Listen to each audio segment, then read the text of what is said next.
And I really want to welcome you back today. Thank you so much for checking out the Adam Messer Show. And I'm your host, Adam Messer. And I'm here today with my special guest, Mark Allan Gunnells, who has been on the show several times and is actually has a new book coming out. Just published a book with me with Valhalla Books. And welcome back, Mark. How are you doing today? I'm good. Thank you for having me back. It's always fun to come and chat with you. Oh yeah. I feel like 2B has been a pretty decent success, and so you have a new book coming out this month, right? Yeah, it comes out on the 14th. Nice. Tell us about it. It's called Before He Wakes. It's a new book with Crystal Lake Publishing, and it's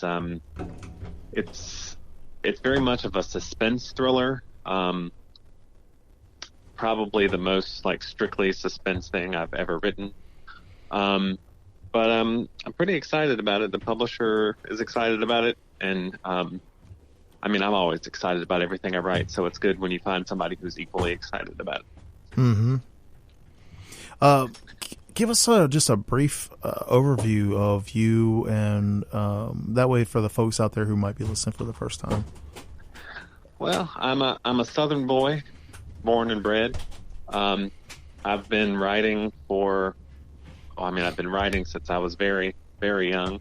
I've been publishing for a little over a decade now in the small press.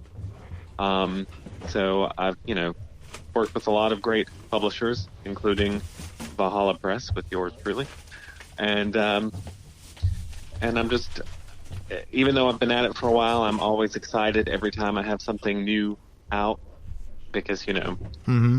It still amazes me that other people are as interested in what I write as I am. Yeah, I agree. I think it's really neat. You've been getting really good reviews too on your book 2B, and I know with Valhalla Books. I mean, I'm the publisher, and Mark is published with us with this book 2B. He's our first standalone author that we had.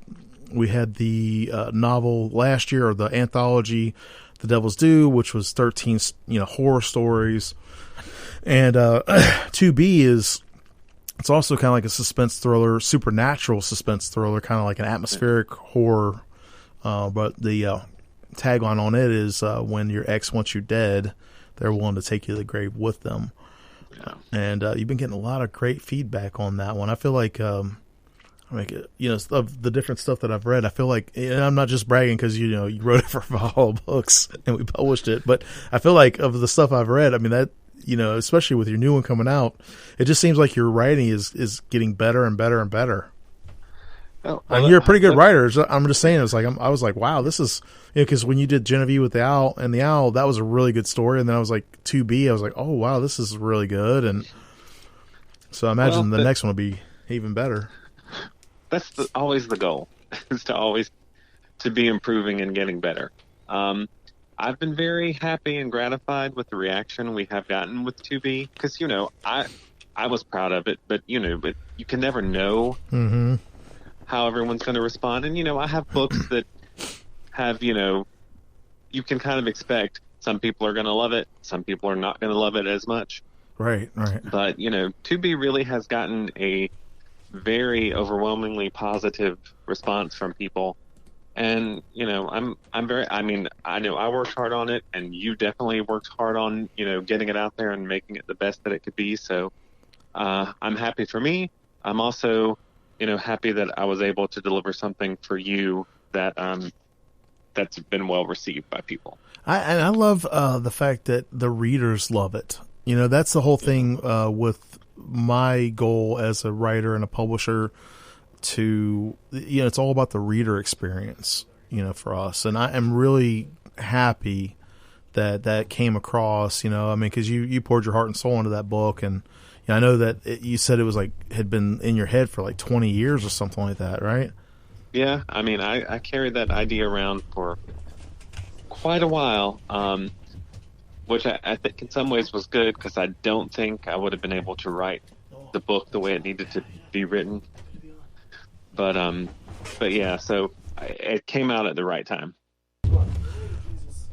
Oh, the Krieger band is like clearing out of the studio, so I was like just telling them the good job. I really they played this last hour, Mark, and just they're really good. I think they're a good up and coming metal band.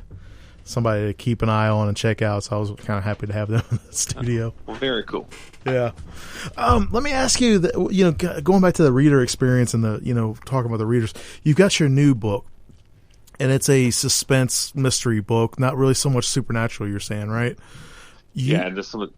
You write a lot of horror, and so suspense and mystery it's in the same vein. It's it could be considered horror, but it's just not supernatural. A lot of people, I think, when they think of horror, they think of like supernatural stuff, which that horror is one of those genres that covers every other genre, kind of like romance does, right? Yeah. What was it like changing your writer's hat to say, well, like, did you have any? Because you write a lot of supernatural stuff, did you have anything like kind of pop up into your head, like, oh, there might be a ghost here or whatever, and then you're like, no, it's not that kind of story? No, I mean, I pretty much go into a story knowing if it's going to be supernatural or not. Mm-hmm. And my approach doesn't really change that much. Mm-hmm. I mean, I recognize depending on what type of story I'm writing, the story is going to have different needs, but my approach to writing it is always basically the same. Mm-hmm. And I always, especially in horror and even in this sort of straight non-supernatural suspense, my main goal is to focus a lot in the beginning on character. Mm-hmm. Because that's the hook that's going to get readers in. If you have authentic, believable characters that they can relate to, that they can empathize with, in a horror story, that's going to help ground it so that they can accept the more outlandish supernatural elements to it. And in a suspense novel, that's going to actually ratchet up the suspense because they're invested in the characters. Therefore, when those characters are put into harm's way, that actually gets that reaction from the reader that you want in a suspense novel. I love it because, this is a little behind the scenes stuff here, kind of going back to the 2B. I had a hard time relating to Berkeley at first, and we had that discussion, right? And that was something that, what I really enjoyed about the conversation that we had was we were talking about relatability and, we were talking about, the connection with that or whatever. And I was just telling you, like, I just don't feel it with this guy. And you're like, you've got to wait till the end because it really has a great payoff. And boy, did it have a payoff. I'm not going to spoil it for anybody. Okay. But, of all the different endings I've seen in different stories, this one I feel like was really different. And I have never seen this kind of ending before. And that's what sold me on the book was the ending, because, we were talking about it and going back and forth and, whatever. And I was like, this is one of those ones where you just kind of like, it's a head turner for me. And I remember talking about that because I know that you did that TED Talk and you were talking about empathy and horror. And I know that, like when you write with a purpose, and that you have, you flesh out your characters, you're very detailed as far as their like emotions and stuff like that. Not necessarily like, super descriptive of like looks and things like that, which I'm the same way as writing. I like to let the imagination of the reader, go with that. But can you talk more about that setup and, how that worked, for you? And then as you're writing it, what you're trying to do, guiding the reader through that experience? Well, first of all, I'm happy to hear the ending worked for you so well, because that book in particular, 2B, was built from the ending back. Like the ending was the idea that I had, mm-hmm. that I built the whole novel around, and it was the thing that scared me the most, because I'm like, if I don't pull off the ending, then everything that came before it falls apart. So, and the ending justifies the whole disconnect with the character for me. Because like I really had a hard time trying to connect with the character. That ending, it made it was like it was like a puzzle that you can't tell what it is until the very last piece. Yeah. That's how it was for me, because like I'm usually pretty adept at being able to figure stuff out and all, and then this one got me, and so I was like, okay. And it's interesting you say that, because sort of my approach to character, even when I don't have an ending like that, is my idea of making believable characters means that sometimes the characters are not going to be quote unquote likable in the traditional sense. Right. Because, people are flawed. People have, emotional problems they're working through. And what I like, because I do feel like when we read, sometimes we are looking for the characters that are more, I'll just speak for myself, but are a little more together than I am. But well, see, that wasn't the case with me with the character part. That I like the anti-hero, and I like the the flawed characters too. It was just more so like I just didn't get the character. I was like, it just didn't resonate with me, right? And we talked about that, and I was like, oh man, and the ending kind of just flipped everything on its head. And so I love that, because it was just it was a tool or a technique that you did that I haven't seen much with the writers. And I mean, there was definitely a purpose to the way he was. And even though this wasn't in the forefront of my mind when I started it, as I was writing it, I realized that in some ways I really was talking about trauma, how we react to trauma, how we react to people who've been through trauma. Yeah, that disassociation. And all that sort of played into that. And so, I do like to present characters who maybe at the very beginning of a story, you don't understand all of their motivations or why they're acting the way they do. Yeah. But then as you go along on the journey and get a greater glimpse into them, you start to, even if you can't relate to it, at least you can understand it, if that makes sense. So that is something I like to do with the characterization, is everything is going to have a purpose. I might not give it to you right at the beginning. You might have to go on that journey with them for a little bit. Yeah, that's one of the things that, with the Save the Cat, Blake Snyder, he focused on, that relatability, from the beginning. So you kind of know who the good guy is and the bad guy is. And with your story, you kind of flipped it on its head with that, which was really cool, because the way that the ending was, I mean, it was like, in the last, I don't know, not the epilogue, but the last paragraph or so of the book, I was like, wow, this really just all kind of came together. So, go ahead. No, I was going to say, how did that play into, because you wrote that pretty quickly. How did that play into like your new book that you have coming out with Crystal Lake Publishers? Well, Before He Wakes was actually written before 2B. Okay. But, in a similar way, although they're completely different books, Before He Wakes also has what I hope is, some surprises at the end. And the thing, I feel like when you're doing a book that's going to have that sort of thing at the end, one, you have to play fair so that once you've gotten to the end and you know it, if you go back and reread it, you can see all the seeds that were planted for it. Yeah. But just like with a great movie that you want to watch again and again. Yeah.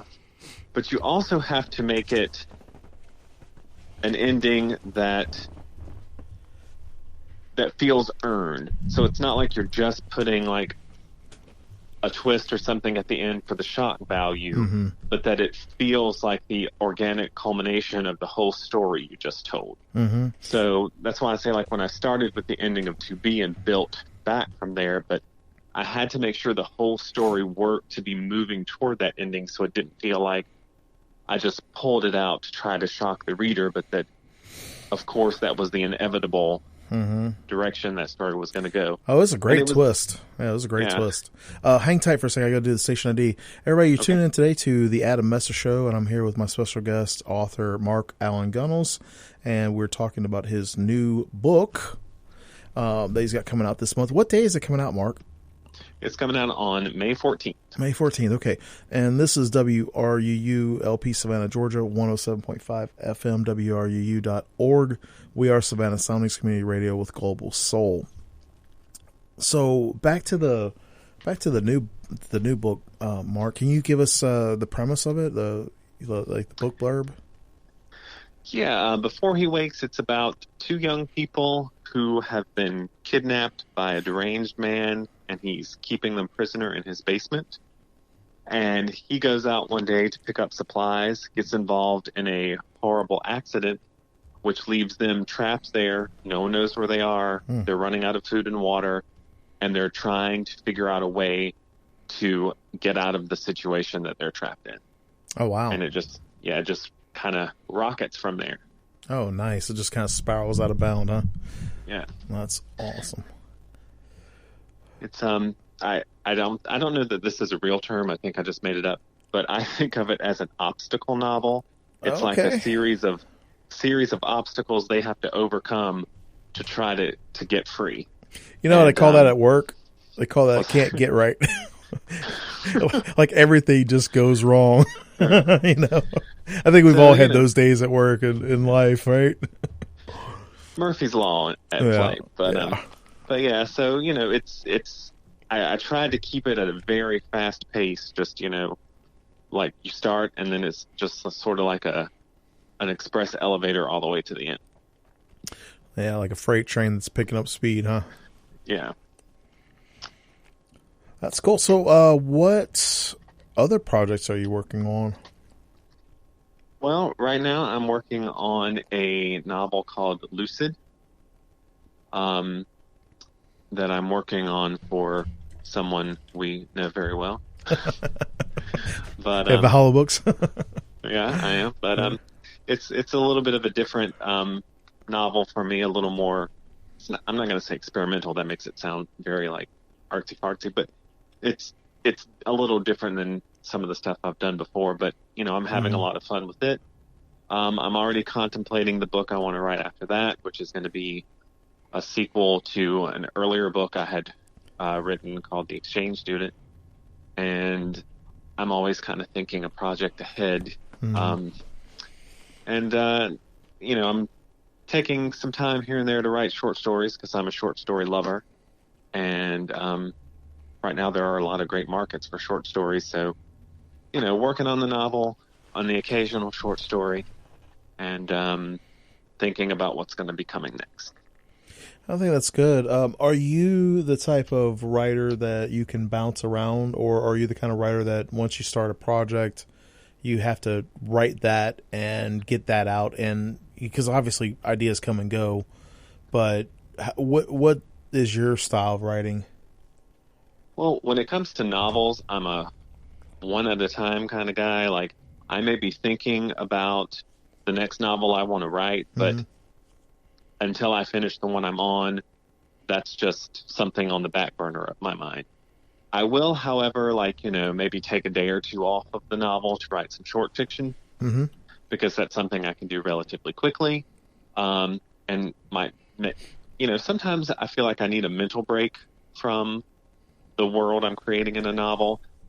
And usually if I take a couple of days off, write a short story or two, when I come back to it, I'm sort of rejuvenated and more enthusiastic about it. And I've usually been able to work through some problems in the narrative because I did take that break from it. But, I am a one novel at a time kind of guy with some breaks for the short fiction. And you said before that you're mostly a pantser, right? Yeah, so I am. For the folks out there, a pantser is there's like they call it pantsers or plotters. Pantsers are the ones that they quote unquote write by the seat of the pants. It just means that they basically have like an idea and they kind of outline in their head maybe, but they don't necessarily have a hard outline. I write like that too. Yeah, and it's interesting. Before He Wakes, the book that's about to come out, that's the most I've ever outlined a book. Nice. And it was still very, tentative and left me room for things, but because it was that series of obstacles, I had to know that I knew how they were going to get past each one. So I didn't want to start writing it and then get them in a situation where I'm like, well, I don't know how in the world they would get out of that. So, but for the most part, I mean, like the book I'm writing now, Lucid, I mean, I have the general idea. I know kind of where I'm headed, but like most days I sit down having no idea exactly like what's going to be happening that day. And this novel particularly is also written all out of sequence, like time wise, like there's a lot of back and forth through time. So I'm like, I'll just sit down and decide what I'm going to write that day. It can be kind of scary, but it can also be kind of exciting. And you are consistent with your writing habits, right? I do. I write every morning. I get up before work. I come in. It's the first thing I do. I get up, come into the office, and then I write. It's I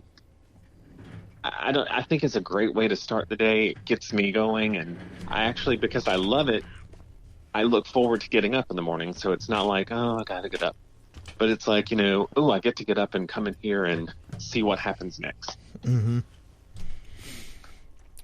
Yeah, that's something that I find interesting too with writing and publishing, and then also not just the act of writing and storytelling, but finishing a project and moving on to the next one. Like with my own personal writing with Valhalla Books, I'm republishing my books, and I'm actually almost done writing the third Blood Thrasher novel. And I just broke 48,000 words this morning. And it's awesome. It's neat because the first one, it was just a novella, and I had an idea and, just kind of wrote it real quick. And, well, not real quick, relatively quick compared to what I had been writing before. And put it out there in 2018. And then 2019, I wrote the follow-up during NaNoWriMo.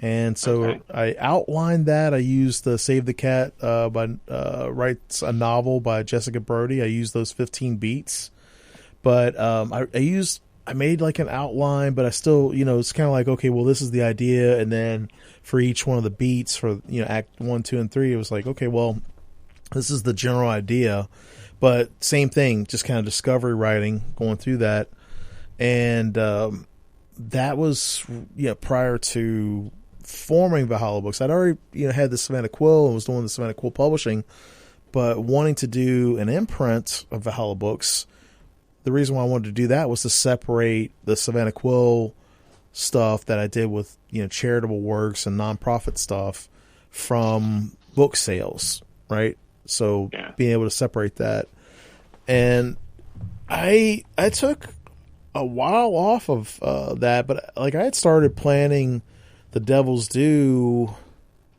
in July of 2019 with the intention to have it published in May of 2020, and then we had the pandemic, unexpectedly, and so it got pushed back to last October. And so I find it interesting because sometimes outlining works really well for me. Other times, like just an idea and kind of like, hey, let it run its course works for me. But one of the things I do find that I like the most is consistency, and not only for myself, but also working with other people who are professional with what they do, not just writing the story, because, you're talking about it's a really good market right now for short stories. There are a lot of authors who just kind of cut and run. They sell a story and that's it.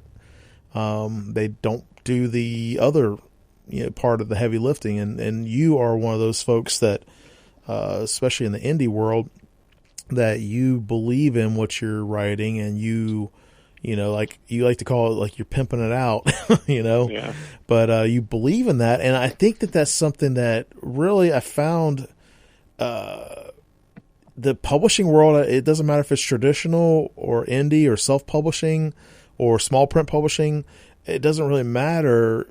There's so much stuff out there that if you're not talking about it, it's just going to, you might get your small circle of people that like it or whatever. But if you don't believe in it and you're not talking about it, it's not going to, the word's not going to get out about it. And, so that's something that I find interesting. What's your take on,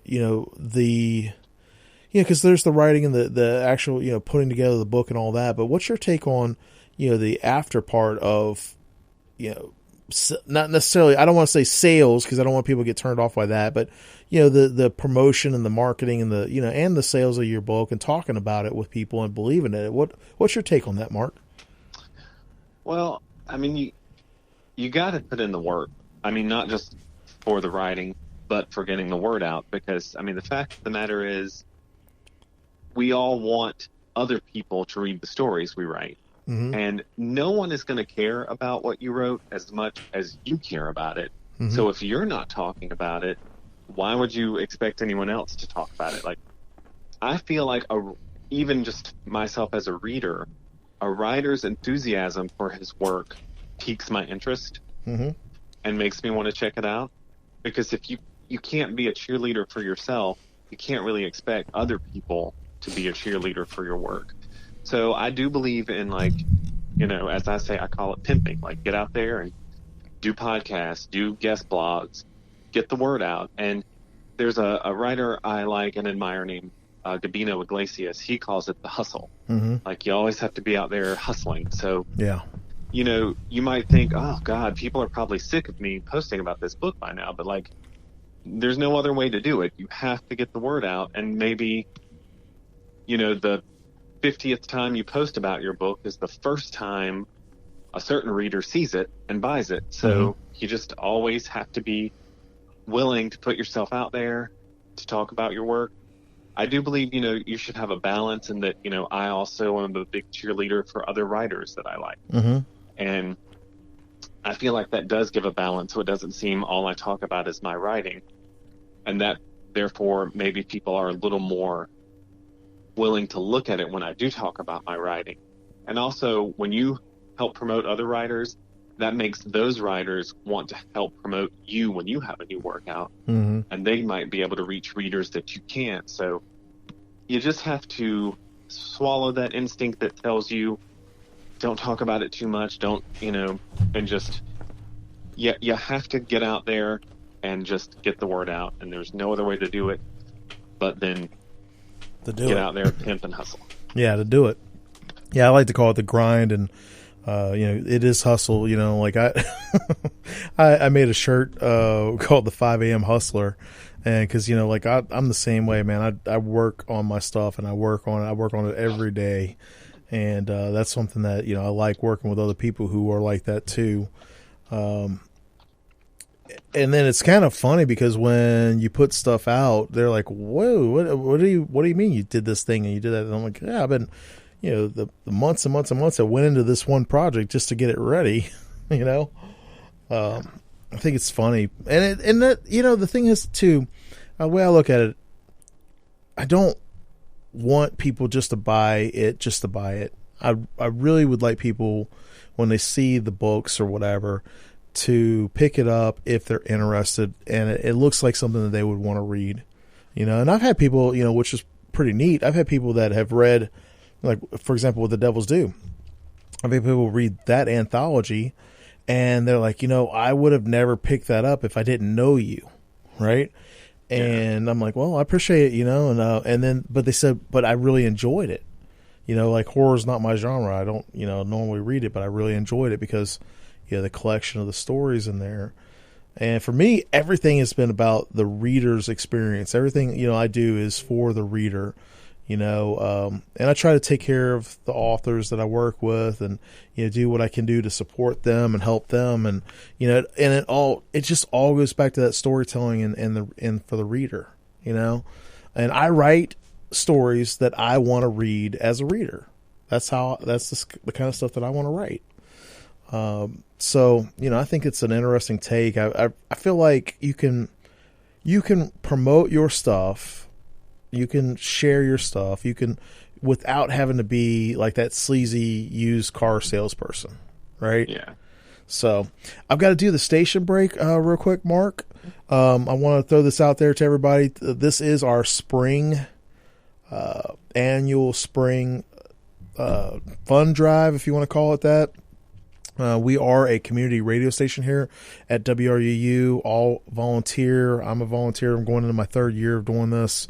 And I can't do shows like this with guys like Mark without you, the listener, supporting us and our station, because we don't have salaries here. We don't get paid for this. We do it because we love it. We talk about, Mark and I are talking about his books. We're talking about, my publishing company and my books. And, we're just talking about, like what we're working on as authors and as trying to, continue and make this career with writing, right? But we're not getting paid to do this. I'm not paying Mark. Mark's not paying me. In this station, we don't collect monies like that. Like some places do charge for interviews. We don't. So what we do is we ask our donations from you, the listener, on our website. It could be, as little as $1. And you wouldn't believe it, but if you had like 2,000 people donating $1 a month, just $12 a year, we could pay all of our operation costs. That goes into like the building, that goes into like our lights, or, the equipment costs, the licensing fees, those other things. And like I said, we don't have any paid staff. So everybody that's here, they're volunteering their time as well. And, that in itself is just, I think, a testament to, people loving, what they're doing creatively. Because, if you didn't love it, we wouldn't do it. I mean, Mark, if you didn't love writing, and if it was a grind, would it be worth your time for the amount of money that you make from writing? Oh, no. No, I think writing, like I love it and being an indie publisher, but it's the most amount of work for the least amount of pay that I've ever made. So, and the goal is, it'd be great to be a, multi-million-dollar sales, person, but, right now we do it because we love it. Right. So everybody, I want you to stay tuned real quick. I'm going to play these case scripts, they call them. And it's just talking about, what I just said. But it's also asking you, to consider a donation, even if it's a one-time donation, even if you talking about the $1 a month, even if you want to go on there and just give a $12 donation, there you go, $1 a month for 12 months. Your support. All of the in-person fundraising events we normally have throughout the year have been canceled because of the coronavirus. Supporting WRUU with your financial gift is very important to us, and it is an easy thing to do. Contributing at the WRUU website, WRUU.org, is so easy. We accept major credit cards for one-time donations, and for monthly gifts, we use PayPal, a trusted and convenient transfer method used for all kinds of online transactions. If you prefer to write a check and mail it in, you can do that too. Find the details for all of the payment methods at WRUU.org. And thanks for your financial support of Savannah's best local talk radio, as voted by readers in the most recent Connect Savannah poll, WRUU 107.5 FM. And for the first 3 donors who give a first or new donation of $500 or more will receive a limited edition painted record. All right, so there you heard it. So yeah, that's Mark. That's one of the things I really like about doing this radio show. I mean, you've been on the show several times. What do you think about the station? I mean, I think it's awesome that you're out there getting this stuff out, giving people a platform, and like you said, not getting paid for it. You're doing it because you love it. You're having people on who love what they do. So I think it's pretty awesome what you're doing. I'm very happy to be a part of it when I can.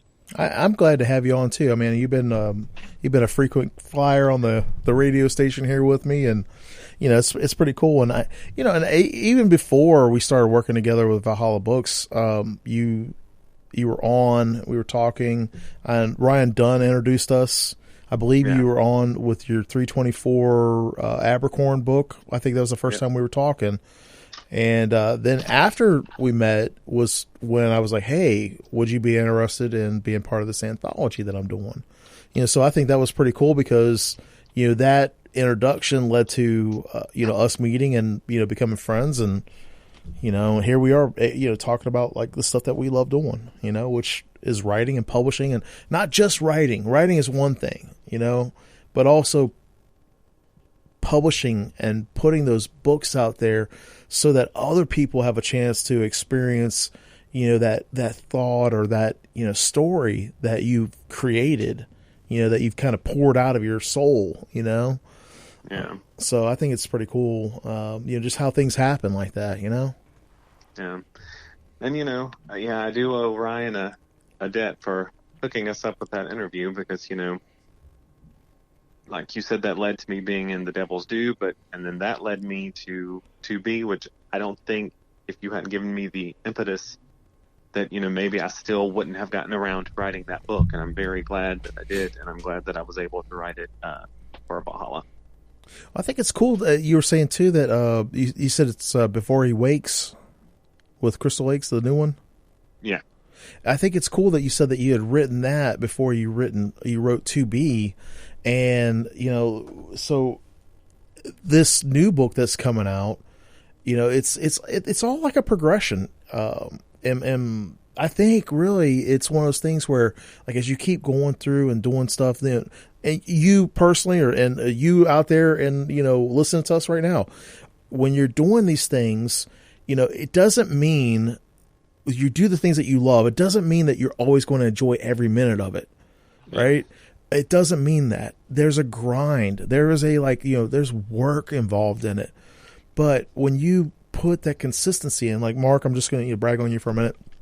You get up and you write, consistently. You're not really sure from day to day where you're going to be at, but you know that you're going to go sit down in that chair and you're going to write. And I'm sure that there's days where you don't feel like doing that, but you push yourself to do it. Am I right or wrong? Yeah, and, I didn't used to be as disciplined as I have been, particularly, this may sound odd, but particularly since the pandemic. Mm-hmm. It has really, when I was furloughed from work for a couple of months, I decided just to treat it like I was a full-time writer. Mm-hmm. And that really developed a discipline that I've carried on since I've been back to work. And yeah, there are some mornings when you're tired, maybe you don't really feel like it, and there may be days where you're just struggling with the story, you can't figure out why some part isn't working, but the only way to get beyond that is to keep working on it. Mm-hmm. Not writing isn't going to help you fix something. It's not going to help you get that fire back. You have to actually work yourself through it. So I find that even if I always keep in mind, I don't have to keep everything I write. I might write something one day and it's a struggle and I'm like, that's not working. And tomorrow I just scrap it and start over from scratch. I don't consider that a wasted day because I was still working. I was still at the computer. Mm-hmm. And writing that part that didn't work maybe helped me figure out what was going to work. Mm-hmm. So, even the days when it's rough and you don't feel like it, but you do it anyway, it's still part of the process. And so therefore, in some ways, I might not enjoy it at the moment, but I can look back and enjoy the entire process of it. Mm-hmm. I kind of look at it like making spaghetti. You ever made a bad batch of spaghetti or ever had, bad spaghetti? I think so. Yeah. But you still love spaghetti, right? You go back, you're not going to not eat spaghetti the next time because you had one bad batch, right? Exactly. That's how I look at it. It's like, some spaghetti is better than others. I mean, some people, they make spaghetti and it's spaghetti, but it's just not as good as, the way Mama used to make it type thing, Yeah. But that's why I look at with the writing. I mean, there's stuff, there's little offshoots that I've written that I'm like, oh man, I just had to get it out of me, And so I think it's neat, especially with me being a newer writer, because you've been writing for a long time and publishing for a long time. But for me, being a newer writer, one of the reasons why I wanted to publish was because when I started Savannah Quill in 2016, I'd already been writing fiction for about 2 or 3 years, but I was still kind of not, I literally found out about self-publishing by covering a convention here in town called GnomeCon. And I was like, what do you mean you can publish this book? And You know, you don't have to, whatever. I was like, really? That's a thing? And because I'd started, it's kind of weird, but I back in 2007, 2008, I started writing some like sci-fi stuff. And there was a professor that I had, he was like, I really like your style of writing for the academic and business writing that I was doing. He's like, did you ever think about trying your hand at fiction?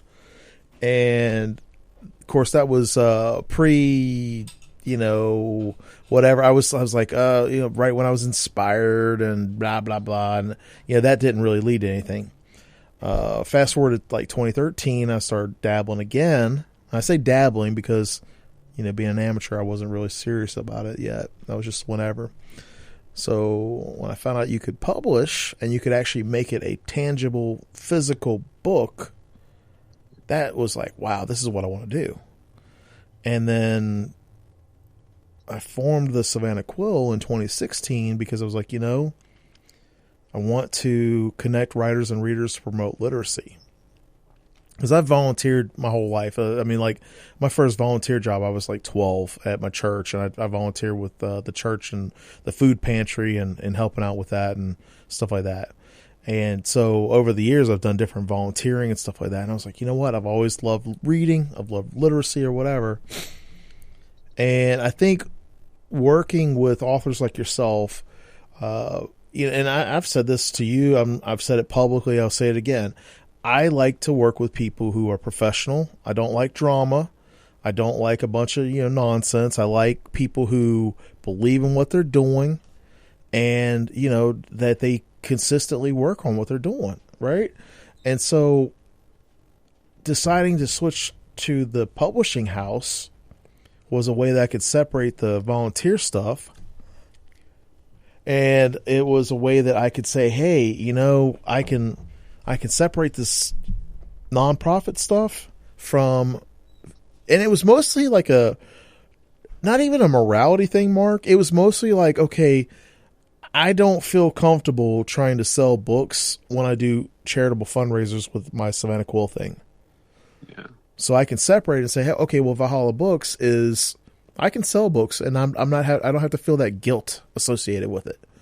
You know, when I'm doing the fundraiser stuff, I don't have any problem asking somebody, hey, can you please help us raise money for, you know, WRUU, or can you please help me raise money for, you know, the Ronald McDonald House? When it comes to the books, I'm not going to ever ask you, hey, would you please buy my book? I'm not going to do that. But I will say, hey, Mark, I know you like, you know, Taylor Swift, for example. You might like this other artist. And then, you know, but I find out what you like first. I'm not going to sit there and say, hey, Mark, I know you like Taylor Swift. Have you ever thought about listening to a band like Korn or something like that? Because that wouldn't be in the same genre, right? Yeah. So it's helped me working, you know, professionally with people and different levels. You know, people are on different levels. You know, some people's writing is a little bit more advanced, like yours is, you know, more advanced. Some people that I feel like they're good storytellers, they might not be as polished, you know, but that's, if they've got a good story, you know, it's fun to work with them, you know, with the editing and stuff like that. I mean, like with you, there's very little, you know, developmental editing, in my opinion. You know, like I even told you, I don't want to know the story. I want to read it when you're done, because for me, if I am reading it, and I come from the perspective of being a reader, I don't want to look at your story with editor eyes, or I don't want to, you know, and I'm still a relatively new editor. I want to look at it from a reader perspective, because, you know, anybody can nitpick grammar or punctuation or formatting or anything like that. It doesn't matter. If it's a good story, that good story is going to be told again, again, again, and again. And it could be told, you know, by mouth or by hand or, you know, by book. But it's going to last.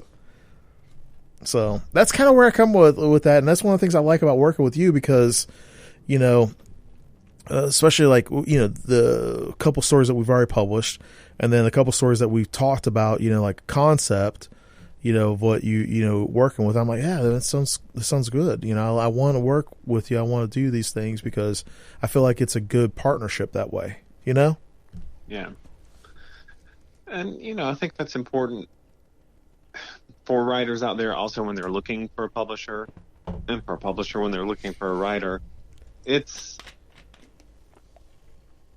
you want that professionalism, you want that, dedication. Mm-hmm. You also want that enthusiasm that you two can share for a story. Like, I feel like you are always enthusiastic if I'm enthusiastic about an idea. Mm-hmm. That, you trust me to tell the story, but what makes me want to make it even better and richer is knowing that you have enthusiasm for the story I want to tell. So I want to make it as good as possible so that when you do read it, that, you have that reader reaction to it. Right. Hey, hold tight real quick. I want to hear more from you on that. Everybody, you're tuning in today to WRUU LP Savannah, Georgia, 107.5 FM, WRUU.org. We are Savannah Sounding Community Radio with Global Soul.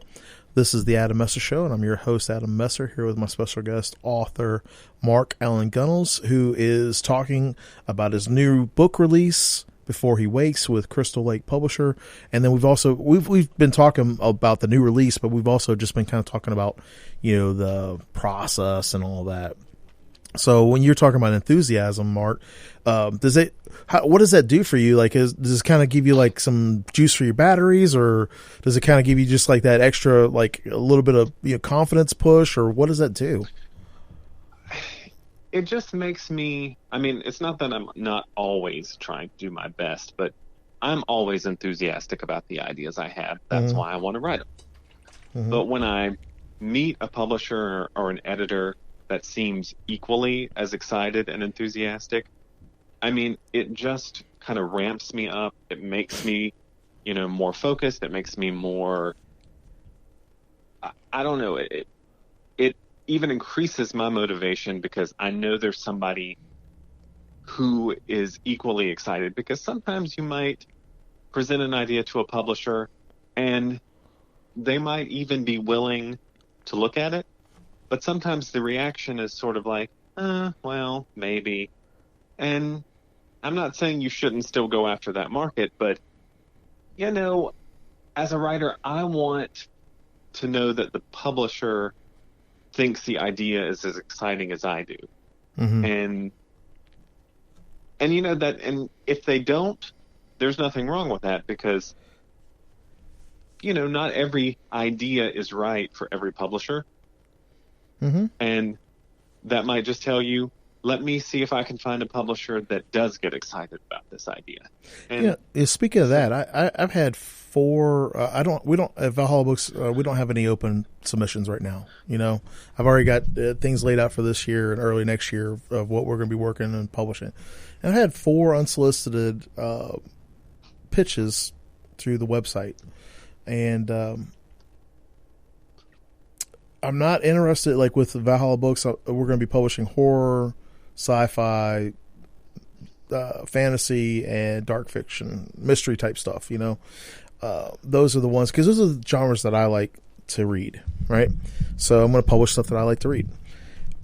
I've had 4 of them though, and I'm not interested in certain things with horror. There's certain, I don't really want to mention them on the radio, but there are different elements of horror that I'm just not interested in publishing. There are publishers out there that's their thing and they like it, and there's nothing wrong with that. That's their thing. It's just not what I'm interested in. And I had one in particular. So, for example, like you have a book that we're going to be republishing, right? I had one in particular that they sent me this message. They were talking about how great the book was or whatever, and then I looked it up, and really the book was kind of flat.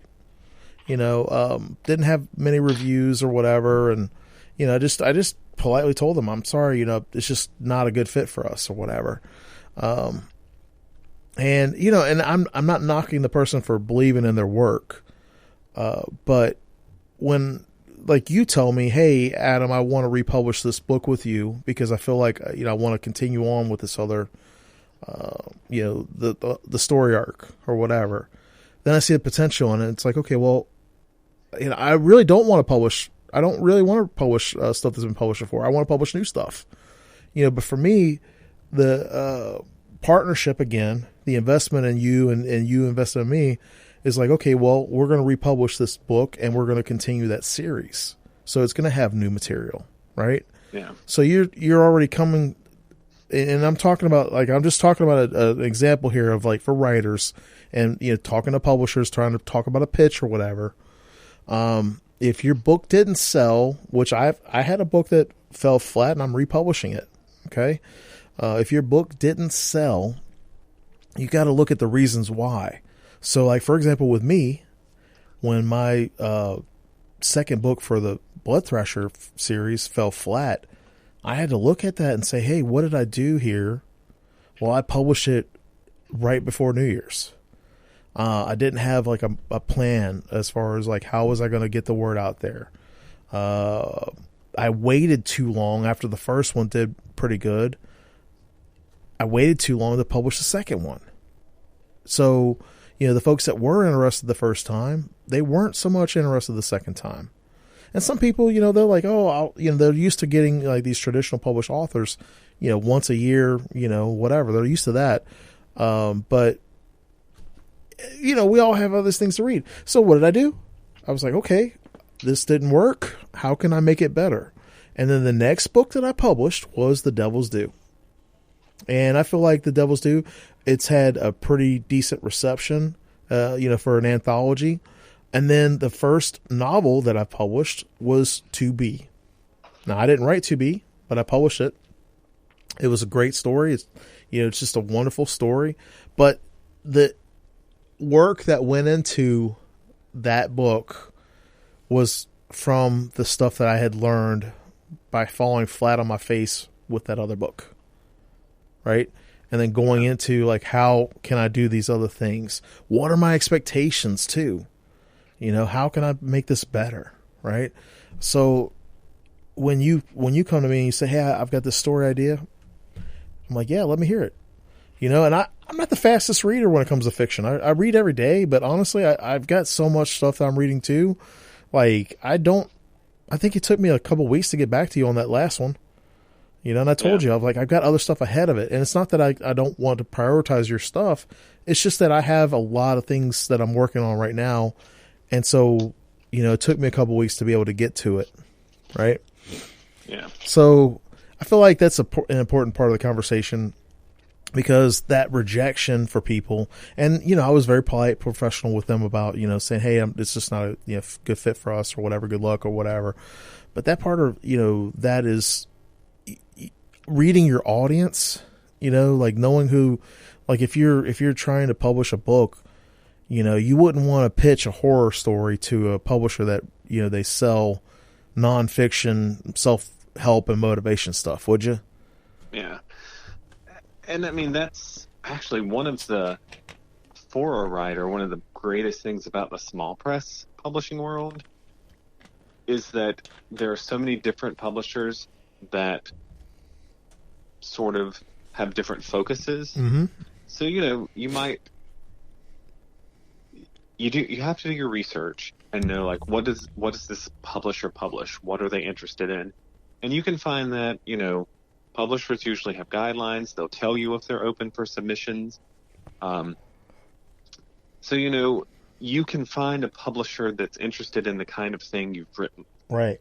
And like, I love that because, you know, sometimes I'm interested in different types of things. So, you know, a book I've just written may not be right for a publisher I've published with before, but I'm like, that's cool. I'll look around. I'll find one that is.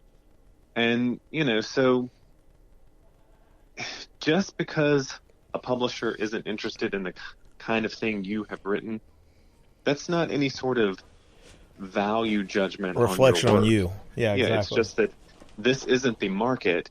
And again, that's why you need to do your research so that you're not wasting your time sending a piece of work to someone that clearly doesn't publish that type of thing. Yeah, and that's what I'm getting at, is like, you know, having that relationship with your publisher, you know, reading your audience and being able to say, hey, you know, if you've got a book that fell flat, you know, just trying to pitch it to somebody else, you've got to look at why did it fall flat. Yeah. You know, it might be that, you know, it could be that really it just wasn't the right time, or it could be that maybe it wasn't the right market. There's a lot of different reasons or whatever, but I think that's a really good note to kind of end on there, because we're about to wrap up for the hour, Mark. I can't believe it's already been an hour. One more time, talk about your new book and where can people get more information about it? My new book is called Before He Wakes, and it comes out from Crystal Lake Publishing on May 14th. You can look up the Crystal Lake Publishing website. They'll have information for it on there, which is just crystallakepub.com. And probably in the next week or so, it'll pop up on Amazon for pre-order, but definitely for sale on May 14th. Congratulations again, man. That's great that you got another new book coming out.